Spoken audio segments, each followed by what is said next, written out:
That Dragon just continues to get closer to the ISS cameras, filling up more and more of the view. Dan and I have been now watching the Dragon for the ISS and the Dragon for a few orbits. We've seen it cover almost all the major continents on the globe. Right now, they're currently flying over northern China.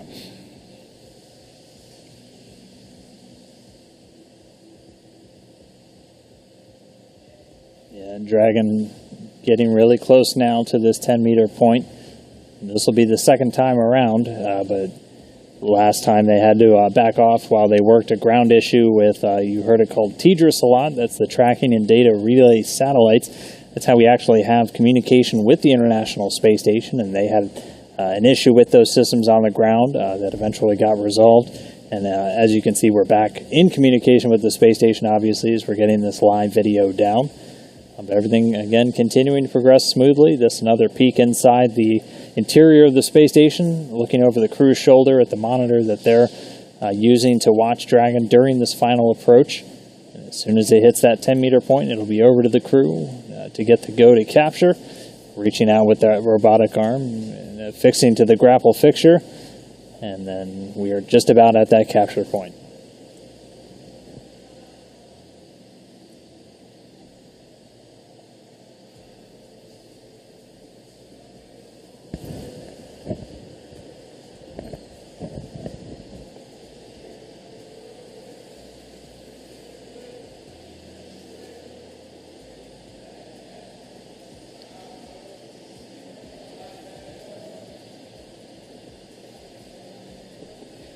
This is the second approach of the Dragon tonight, but it is not the first time this Dragon has visited the International Space Station. As we said before, this is a reused Dragon spacecraft.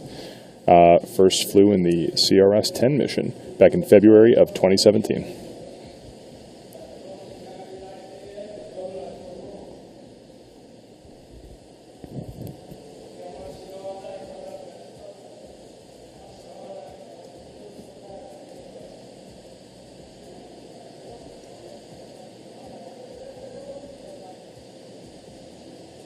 So yeah, Dragon getting closer and closer. This is a camera view we're going to see a lot of, and especially as that arm starts moving in, because this is a camera sitting right on the end of the space station's robotic arm. That robotic arm called the Canadarm2, and this is sitting right on top of what's known as the LEE, and that's an acronym that stands for the Latching End Effector.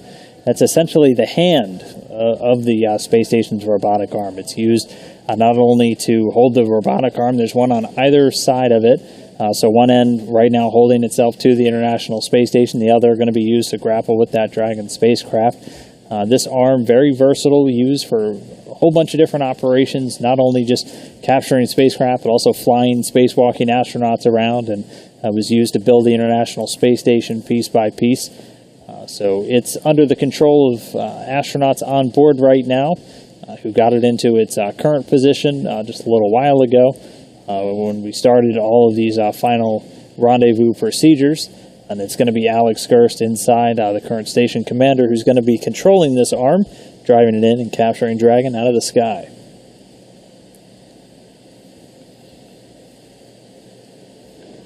That end effector is going to be mating with the grapple point on the Dragon, and you can see that that is on the inside of that GNC, or Guidance, Navigation, and Control door. For launch and re-entry, that door is normally closed, flipped around and sealed up. On the outside is the same thermal protection system material that we have on the outside of the Dragon that helps protect it from the atmosphere and from that re-entry heating. And the reason that the grapple point is on the inside is because it's not a perfect aerodynamic surface, and because it's a sensitive thing that the ISS needs to grab onto, we want to protect it during ascent and then re-entry. So it's tucked away on the inside. Station Houston on Space to Ground 2 for Dragon. Go for Dragon. Okay, confirm capture point hold for step 6 in 1.102. Copy, step 6 in work.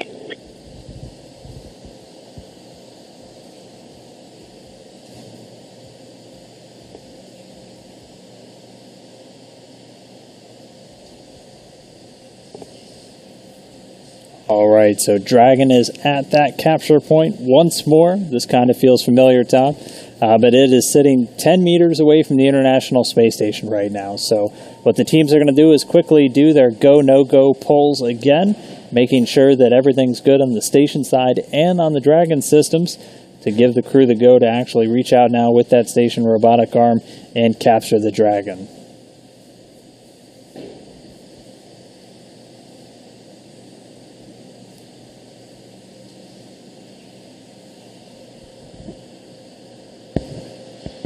Houston Station on 2, capture conditions confirmed and crew ready for Dragon capture.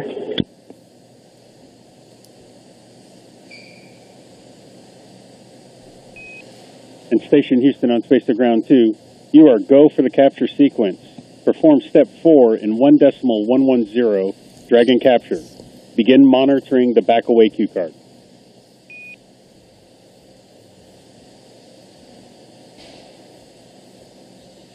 All right. Houston, copy, go for capture. Just clarifying, we thought 12:18 would be the time of the opening window.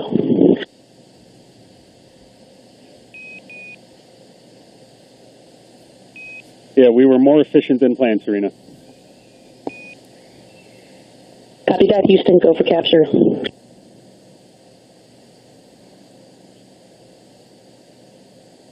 All right, well, those are exactly the words we wanted to use. Everything is now go for capture. So the crew's going to start working through some final steps, and any moment now we're going to start seeing that robotic arm in motion. So now we're just moments away. So it took a little while to get here. We overcame a couple of issues with our ground communications, but now we're here. Dragon's just 10 meters away, and it's time to capture. We heard more efficient than expected. That sounds great to me. Always good to hear. Dragon is now filling up most of the view of those cameras, especially the one on the end of the Canadarm.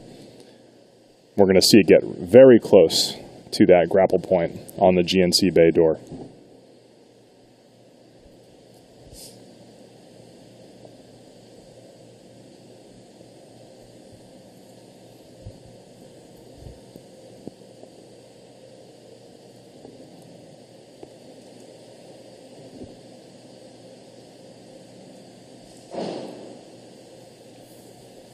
As we mentioned earlier, at this point, Dragon's actually not doing any more moving. It is holding at the 10 meters point, and from now on, it is the station crew moving the Canadarm towards the Dragon.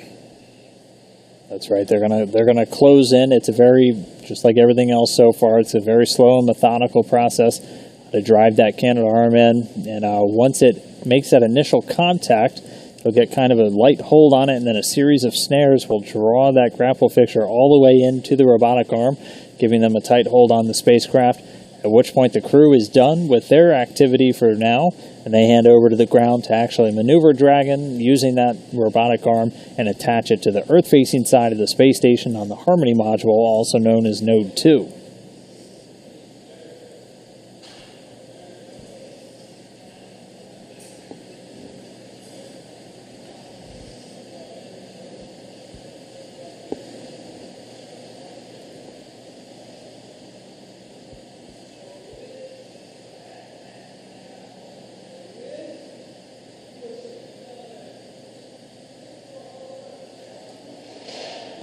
Now, my experience has mostly been with the Dragon spacecraft approaching the International Space Station, but Dan, I imagine you've seen a lot of vehicles visit the ISS and have a lot of experience seeing not only Dragons, but Soyuz, Progress, all the visiting vehicle family of the International Space Station come to dock and berth. Yeah, and it's always interesting because they all kind of have their own little differences between how they do that. Obviously, with today being a berthing, so you have a grapple portion of it, whereas with like a Soyuz or a Progress, it's all a docking and they just kind of drive straight in.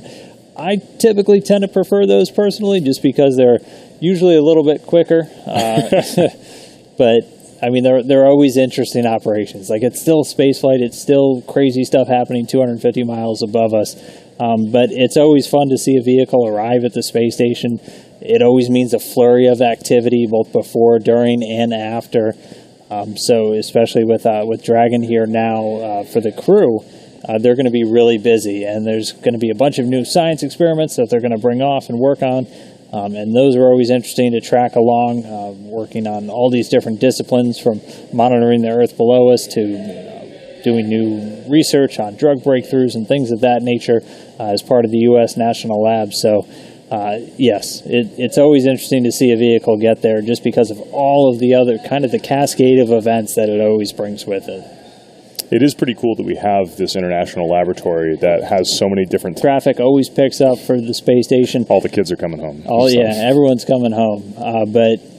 And this isn't even the end of the year. This isn't even the last kind of big thing for the year. So Dragon's going to attach, and then 3 of these crew members are coming home in just about 12 days. 3 of them, including Alex Gerst and Serena Anand-Chancellor, who are doing this activity. They're actually scheduled to land along with Sergei Prokopiev coming up on December 20th. So for them, it's going to be a heck of an end to their mission. They've been on board the space station since June earlier this year, so That's wrapping crazy. up about 6 months for them. They were originally scheduled to come home a little bit earlier, but everything got kind of rescheduled with the Soyuz flight schedule. But yeah, this will be kind of the last thing capping off their time on board the space station. This was Serena's first flight, and this was actually the second for Alex Gerst. But we're almost at that capture. That station robotic arm going to slowly start maneuvering in. Again, it's Alex Gerst at the controls. He's using, it's kind of like video game controls. It's a joystick and a hand controller inside the space station. So he's going to be driving in, Serena Anand-Chancellor backing him up, making sure everything looks good with all their measurements and their camera views on Dragon, and also doing the voice comms with the ground. But you can see it ever so slightly getting closer now.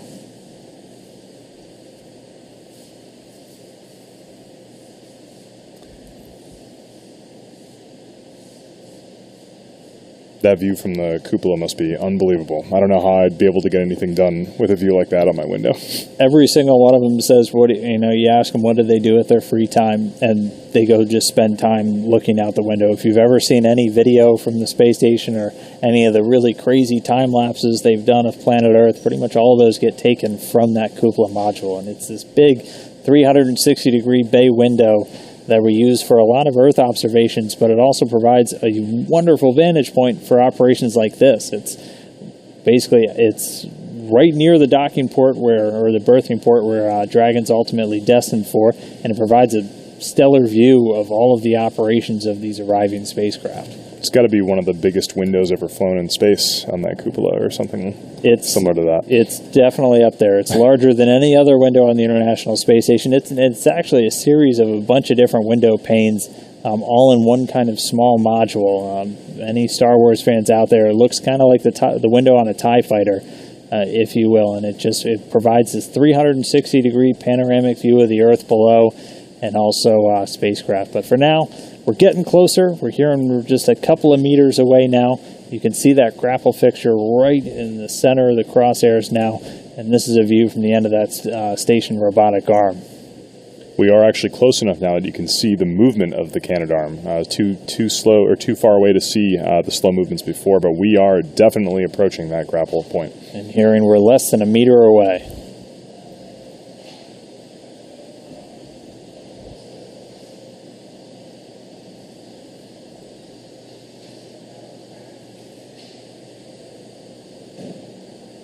You can see on the left how far that arm has come. It's right up against the side of the Dragon now.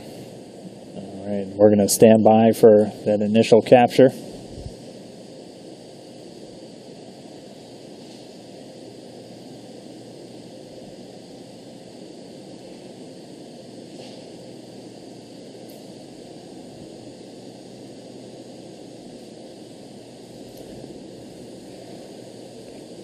Here we have a good alignment.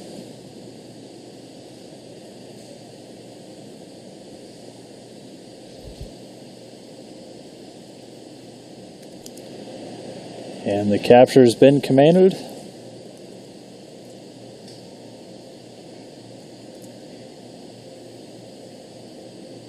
All right, and that is a capture. Capture coming at 4:21 a.m. Pacific time, 6:21 a.m. over in Houston. That's where my computer's time is set to, but that capture is confirmed. Again, 4:21 a.m. Pacific time. with the space station flying 250 statute miles to the north of Papua New Guinea, just out over the Pacific Ocean. We got it. We got it. Finally, we did it. But so again, Dragon's captured. We'll stand by for a little bit. Usually the crew likes to offer some words, but they were able to do that successfully. Once they recovered from that ground communication issue, the teams got through all their procedures real quick, and now Dragon within the grasp of the Canadarm2, and just one step closer to being attached to the International Space Station.